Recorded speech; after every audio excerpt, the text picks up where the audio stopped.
I'm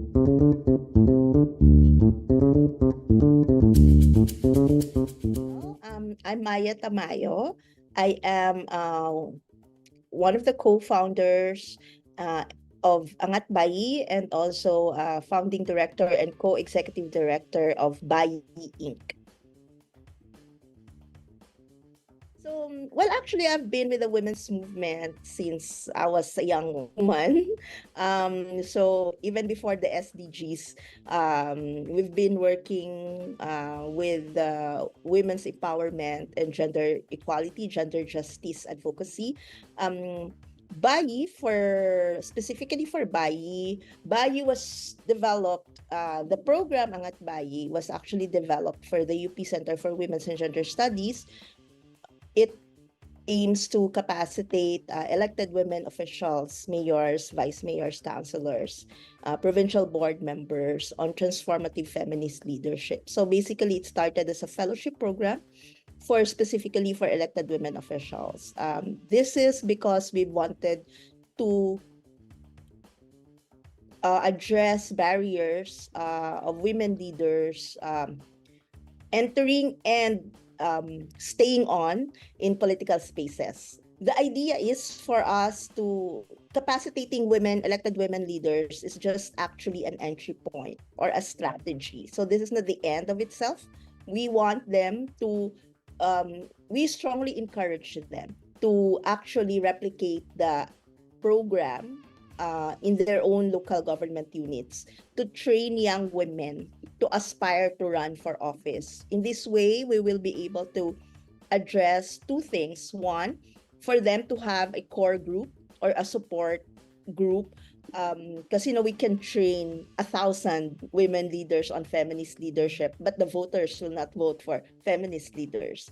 So that's one, to address that and to have a support group for them to be able to maintain and live up to the feminist principles and values of the transformative feminist leadership brand. Second is, we all know that the entry point for women leaders, political women leaders right now is through the dynastic family. So if you don't have resources, political clout, political capital, you don't get to win elections.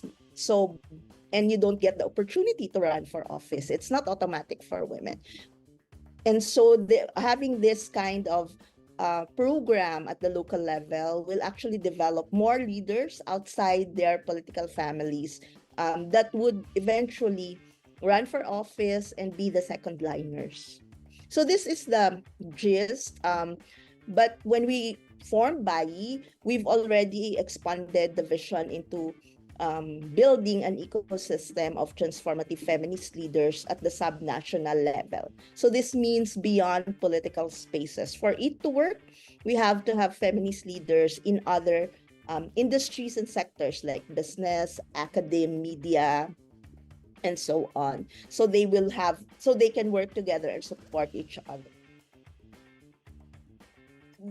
I've been with the women's movement for a long time. And we've experienced how difficult it is to lobby for policy reforms, to lobby for programs that will cater or serve women and children and other vulnerable sectors, vulnerable marginalized sectors.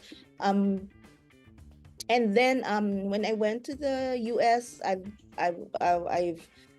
came upon an organization called Emily's List. Basically, they actually train, they help women, political women leaders aspiring to run for office, carrying the pro-choice agenda. So when I came home and did my MA, again, I was able to meet them in the literature, and I thought that this is something that we don't have, a gap that we don't have for the Philippines, and then that this is something that might be able to help the problem of low representation of women in politics, and the problem of women not staying in office because it gets very challenging and difficult for them. So we decided, together with the UP Center for Women's and Gender Studies, we decided to develop such program and try to run it.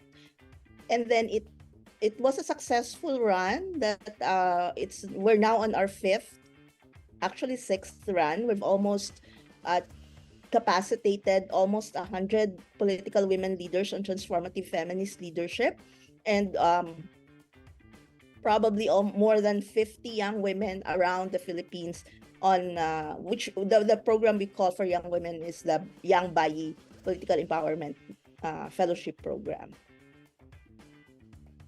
A lot. A lot of challenges. I mean, when you are in gender equality, gender justice, women's empowerment line of work, we all know that we are facing an enormous, a giant foe. We're not just facing, organizations, institutionals. We do face institutional challenges in terms of, like, there are really huge institutions ingrained in our society that actually would perpetuate inequality. But really, one of the huge challenges would be within ourselves also, and with the longest time that we've been conditioned on how to view women, their roles in the society at home, and the traditional perspective that there are certain roles, and this includes leadership roles, that women are not fit to do. And that is something that we, even if, there are a lot of gains of the women's movement already for the past years, and we are thankful for that, for the feminist, godmothers that came before us, grandmothers that came before us.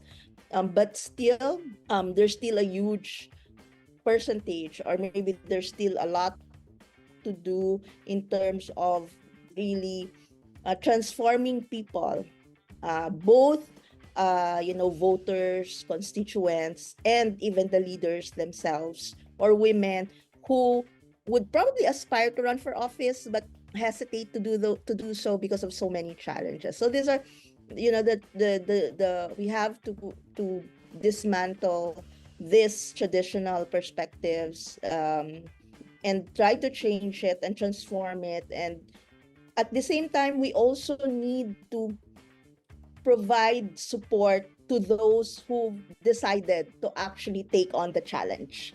Because one of the challenges that would, if we ask the local officials, the women leaders in these political spaces, they would probably tell you one of the most difficult challenges would be, being there and feeling like you are alone, literally, because sometimes there's just one female woman counselor in a group of in a local council. They have also that feeling of loneliness because sometimes they they face the challenges by themselves. What we do is strategic partnership. So we try to identify strategic partners and match resources. Sometimes it doesn't even have to be monetary.